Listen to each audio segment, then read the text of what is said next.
Assalamualaikum warahmatullahi wabarakatuh. Perkenalkan, nama saya Debbie Yuliani dengan NPM 2018-01024, Prodi Ekonomi Syariah semester 7 dari Sekolah Tinggi Ilmu dan Ekonomi Bisnis Syariah Indo Global Mandiri. Di sini saya akan memenuhi tugas mata kuliah Technopreneurship atau tentang kewirausahaan yang dibimbing oleh Pak Amir Salim. Sebelumnya, pertama-tama saya akan menjelaskan pengertian dari technopreneurship atau kewirausahaan terlebih dahulu. Jadi, kewirausahaan adalah proses kegiatan, kreativitas, dan inovasi menciptakan perubahan dengan memanfaatkan peluang dan sumber-sumber yang ada untuk menghasilkan nilai tambah bagi diri sendiri atau orang lain. Kewirausahaan juga memiliki ciri dan watak yang berbeda, seperti ciri-ciri kewirausahaan seperti percaya diri, berorientasi pada tugas dan hasil, pengambilan risiko, kepemimpinan, keorisinilan, dan berorientasi ke masa depan. Sedangkan untuk watak kewirausahaan seperti keyakinan, ketidaktergantungan, individualistis, dan optimisme, kebutuhan untuk berprestasi, berorientasi laba, ketekunan tekad kerja keras, dan ketabahan, kemampuan untuk mengambil risiko yang wajar, inovatif dan kreatif, serta fleksibel, pandangan ke depan, perspektif. Sedangkan lalu ada tahap-tahap kewirausahaan, yaitu pertama, tahap memulai.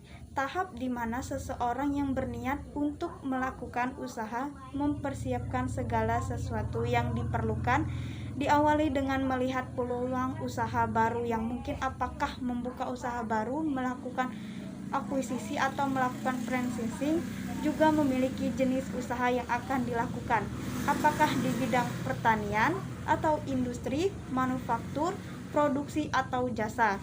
Sedangkan ada tahap melaksanakan. Tahap melaksanakan usaha atau diringkas dengan usaha tahap jalan. Tahap ini seorang wirausahawan mengelola berbagai aspek yang terkait dengan usahanya, mencakup aspek-aspek yaitu pembiayaan, sumber daya manusia, kepemilikan, organisasi, kepemimpinan yang meliputi bagaimana mengambil risiko dan mengambil keputusan, pemasaran, dan melakukan evaluasi. Sedangkan yang kedua ada mempertahankan usaha. Tahap di mana seorang wirausahaan berdasarkan hasil yang telah dicapai melakukan analisis perkembangan yang dicapai untuk ditindaklanjuti sesuai dengan kondisi yang dihadapi. Yang ketiga, ada mengembangkan usaha. Tahap di mana jika hasil yang diperoleh tergolong positif atau mengalami perkembangan atau dapat bertahan, maka peluasan usaha menjadi salah satu pilihan yang mungkin akan diambil.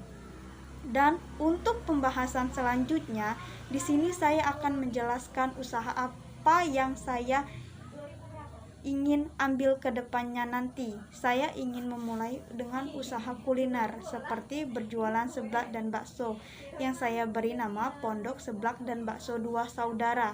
Kenapa saya memilih seblak dan bakso?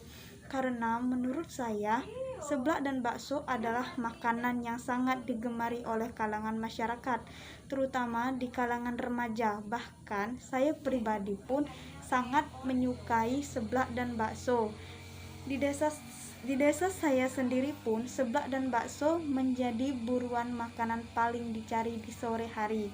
Bukan hanya di desa saya saja orang yang menyukai bakso, tapi hampir seluruh masyarakat Indonesia menyukai seblak dan bakso karena rasanya yang enak, harganya terjangkau, serta mudah dicari. Untuk tujuan usaha saya ini adalah yang pertama untuk memenuhi tugas kuliah kewirausahaan, kedua untuk mendapatkan keuntungan dari produk usaha ini, dan yang ketiga untuk meningkatkan inovasi dalam membuat produk makanan. Dan untuk rencana pemasaran, di sini ada analisis pemasaran.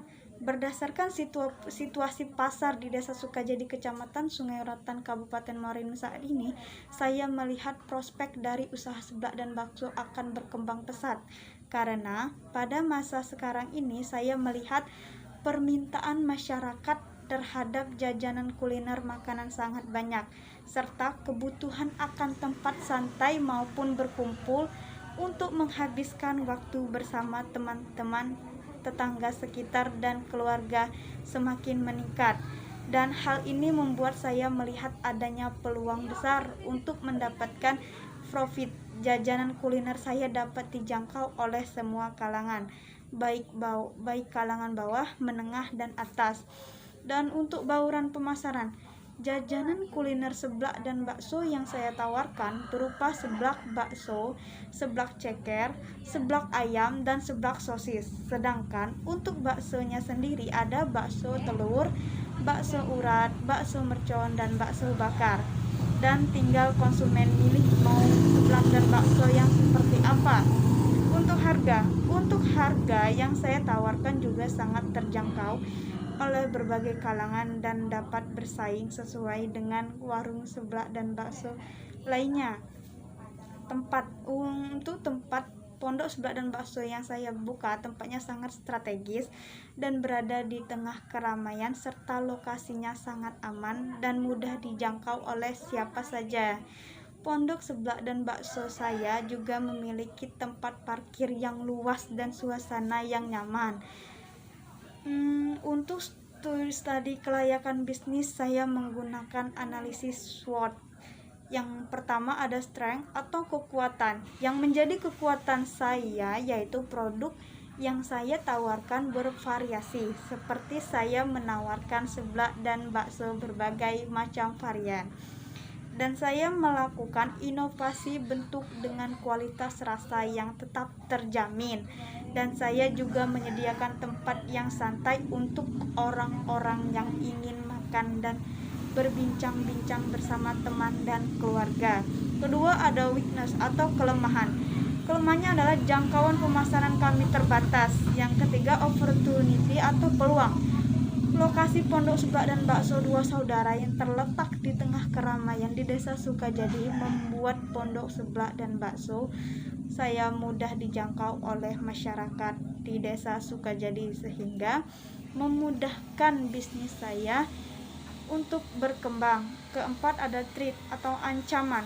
Banyaknya penjual seblak dan bakso cukup menjadi ancaman bagi saya untuk menarik pelanggan. Baiklah, sekian penjelasan saya mengenai kewirausahaan dan usaha saya. Apabila ada salah kata, saya mohon maaf. Kepada Allah saya mohon ampun. Saya akhiri. Wabillahi taufiq wal hidayah. Wassalamualaikum warahmatullahi wabarakatuh.